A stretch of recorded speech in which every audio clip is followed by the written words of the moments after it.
وہ شخص جس کی حکمت عملی نے احد میں مسلمانوں کو آزمائش میں ڈالا، وہی شخص بعد میں اسلام کی سب سے مضبوط تلوار بن گیا۔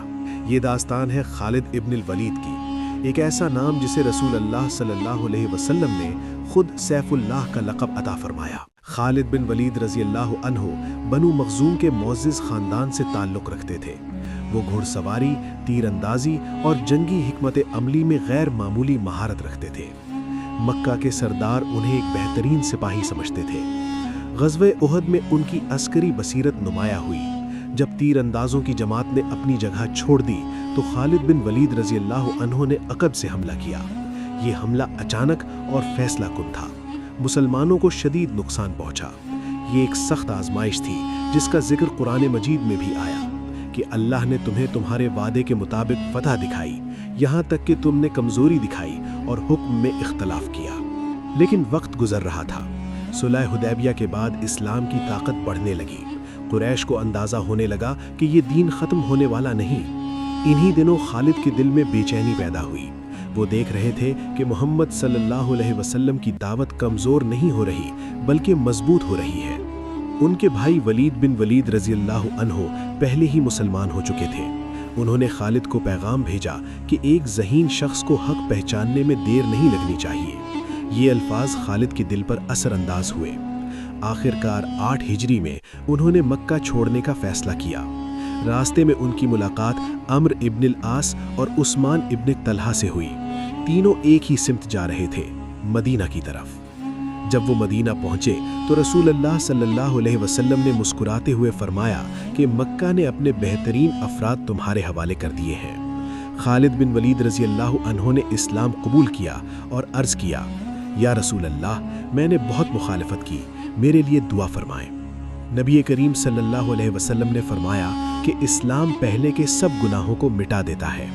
یہ اعلان صرف الفاظ نہ تھا بلکہ ایک نئی زندگی کی شروعات تھی۔ غزوہ موطا میں جب مقرر کردہ تینوں سپہ سالار زید بن حارثہ رضی اللہ عنہ، جعفر بن ابی طالب رضی اللہ عنہ اور عبداللہ بن رواحہ رضی اللہ عنہ شہید ہو گئے تو لشکر انتشار کا شکار ہو سکتا تھا، مگر خالد بن ولید رضی اللہ عنہ نے قیادت سنبھالی۔ انہوں نے فوج کی ترتیب بدلی، دشمن کو یہ تاثر دیا کہ نئی قمک آ گئی ہے اور حکمت سے لشکر کو محفوظ واپس لے آئے۔ مدینہ میں اسی معرکے کے بعد رسول اللہ صلی اللہ علیہ وسلم نے انہیں سیف اللہ کا لقب دیا۔ فتح مکہ کے موقع پر بھی خالد بن ولید رضی اللہ عنہ کو ایک دستے کی قیادت دی گئی۔ اگرچہ ایک جانب سے کچھ مزاحمت ہوئی لیکن مجموعی طور پر مکہ بغیر بڑے خون ریزی کے فتح ہوا۔ پھر حنین کا میدان آیا۔ ابتدائی لمحوں میں مسلمان منتشر ہو گئے لیکن نبی کریم صلی اللہ علیہ وسلم ثابت قدم رہے۔ بعد میں اللہ نے فتح عطا فرمائی۔ خالد بن ولید رضی اللہ عنہ نے اس معرکے میں بھی بہادری دکھائی اور زخمی ہوئے۔ رسول اللہ صلی اللہ علیہ وسلم کے وصال کے بعد ارتداد کی جنگیں شروع ہوئیں۔ جھوٹے مدعیان نبوت کھڑے ہو گئے۔ انہی معرکوں میں خالد بن ولید رضی اللہ عنہ نے مسیلمہ کذاب کے خلاف جنگ میں حصہ لیا اور یمامہ میں فیصلہ کن کردار ادا کیا۔ پھر عراق اور شام کے محاذ کھلے۔ یرموک کا معرکہ تاریخ کا عظیم ترین معرکہ تھا۔ رومی سلطنت اپنی پوری طاقت کے ساتھ میدان میں تھی۔ مسلمانوں کی تعداد کم تھی مگر ایمان مضبوط تھا۔ خالد بن ولید رضی اللہ عنہ نے فوج کو منظم کیا، صفیں درست کی اور حکمت عملی کے ذریعے عظیم فتح حاصل کی۔ لیکن ان کی اصل عظمت ایک اور واقعے میں نظر آتی ہے۔ جب عمر بن خطاب رضی اللہ عنہ نے انہیں سپہ سالاری سے معزول کیا تو وہ ایک سپاہی کی حیثیت سے لڑتے رہے، نہ کوئی بغاوت نہ ناراضگی۔ انہوں نے کہا کہ میں اللہ کے لیے جہاد کرتا ہوں، عہدے کے لیے نہیں۔ یہ اخلاص ان کی سب سے بڑی طاقت تھی۔ انہوں نے اپنی زندگی میں بے شمار جنگوں میں حصہ لیا۔ ان کے جسم پر تلوار، نیزے اور تیر کے نشانات تھے۔ وہ کہا کرتے تھے کہ میرے جسم پر کوئی جگہ ایسی نہیں جہاں زخم کا نشان نہ ہو، پھر بھی میں بستر پر مر رہا ہوں۔ لیکن حقیقت یہ ہے کہ شہادت صرف میدان میں مرنے کا نام نہیں بلکہ پوری زندگی کو اللہ کے لیے وقف کر دینا بھی ایک عظیم درجہ ہے۔